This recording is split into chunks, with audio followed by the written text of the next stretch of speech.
इंदौर शहर के रैपिडो चालकों के साथ ऑनलाइन बुकिंग के बाद राइड का एडवांस पेमेंट देने के नाम पर ठगी किए जाने का मामला सामने आया है। इस साल में कुल 57 शिकायतें सामने आ चुकी हैं, जिसके बाद क्राइम ब्रांच पुलिस ने मामला दर्ज करते हुए एडवाइजरी भी जारी की है।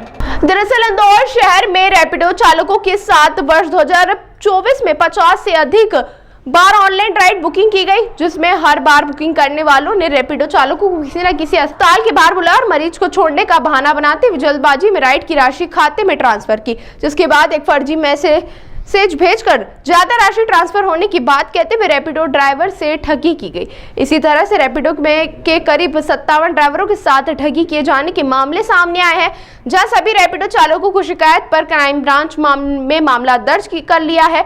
सभी रैपिडो चालकों की शिकायत पर क्राइम ब्रांच ने मामला दर्ज कर लिया है और मैसेज भेजने वालों के मैसेज के आधार पर आरोपी ठगों की तलाश शुरू कर दी है। साथ ही एडवाइजरी जारी करते हुए रैपिडो चालकों को मैसेज के अलावा बैंकिंग ऐप चेक करने की सलाह दी गई है। क्राइम ब्रांच के एडिशनल डीसीपी राजेश ढंडोतिया के मुताबिक अभी तक 57 ड्राइवरों से 17 लाख से अधिक की ठगी होने की बात सामने आई, जिस पर एडवाइजरी जारी करते हुए मामला जांच में लिया गया और कुछ खातों को फ्रीज करते हुए 9 लाख से अधिक की राशि वापस भी लौटाई गई है।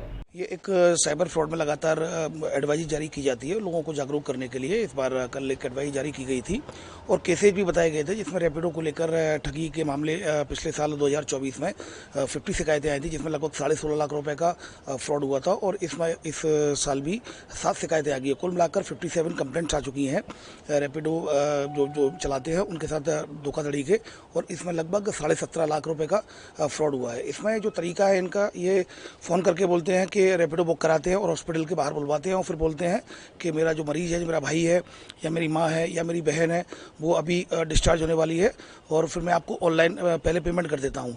फिर वो बोलता है कि पेमेंट कितना हुआ कि 500 रुपीज़, तो 500 डालते हैं और फिर धीमे से एक मैसेज उनके पास वो भी आ जाता है 5500 का, गलती से 5500 चले गए हैं तो आप मुझे वापस कर दो, तो वो वापस कर देता है। तो इस तरह से उनके साथ फ्रॉड हो जाता है। फ्रॉड इसलिए होता है कि जल्दबाजी में वो ये लोग देख नहीं पाते हैं कि जो मैसेज आया वो डमी मैसेज है, मोबाइल नंबर से आया है और वो उस पर विश्वास कर लेते हैं। तो मैं इलेक्ट्रॉनिक चैनलों के माध्यम से मैं ये कहना चाहूँगा कि पैनिक में एक तो कभी विश्वास ना करें। अगर किसी का कोई फ़ोन आता है उसको जल्दी उसको वेरीफाइड करें, और अगर कोई व्यक्ति बोलता है कि गलती से पैसे चले गए हैं तो अपने बैंक अकाउंट को चेक करें, न कि जो डमी SMS है जो कि मोबाइल नंबर से आता है उस पर विश्वास करें। तो इस तरह से इस संबंध में एक पूरा डाटा भी कल जारी किया गया था और उसमें एडवाइजरी भी जारी की गई है। शिकायतें थी रैपिडो संचालकों के साथ सारी जो 57 जो कंप्लेंट्स हैं वो सभी रैपिडो संचालकों के साथ, जो रैपिडो चलाते हैं तो उनके लिए एक बड़ा अमाउंट होता है। किसी के साथ 9,000 का फ्रॉड हो गया, किसी के साथ 7,000 का फ्रॉड हो गया, तो एक बड़ा अमाउंट है उनके लिए। और ये लगभग जैसा कि मैंने बताया 1 जनवरी 2024 से लेकर जो 2024 में टोटल 50 कंप्लेंट्स आई थी और 2025 में 7 कंप्लेंट आई, तो कुल मिलाकर 57 कंप्लेंट आई है, जिसमें लगभग 17 लाख के करीब इसमें फ्रॉड हुआ है, जिसमें कि लगभग 30% राशि वापस भी कराई गई है। देखिए ये ऑलरेडी आप अगर देखेंगे परिचित बनकर कॉल करने वाले में भी इसमें यही आता है कि बेटा मैं ये बोल रहा हूँ, पैसे ट्रांसफ़र करने हैं, गलती से ज़्यादा हो गए। इसमें डमी SMS भेजते हैं जो कि मोबाइल नंबर से आता है, बैंक से नहीं आता, और उसका स्क्रीनशॉट खींच के भेज देते हैं। तो कभी भी परिचित बनकर कॉल करने हैं, कोई कॉल कर रहा है या कोई भी फाइनेंशियल ट्रांजैक्शन अगर आपको करना है तो सबसे पहले अपने बैंक अकाउंट चेक कर लें। बैंक अकाउंट चेक करने के बाद फिर उसको वेरीफाइड करने के बाद ही आगे बढ़ें। ताज़ा खबरों के लिए सब्सक्राइब करें JSR टाइम्स और साथ ही नोटिफिकेशन पाने के लिए बेल आइकन को दबाएं।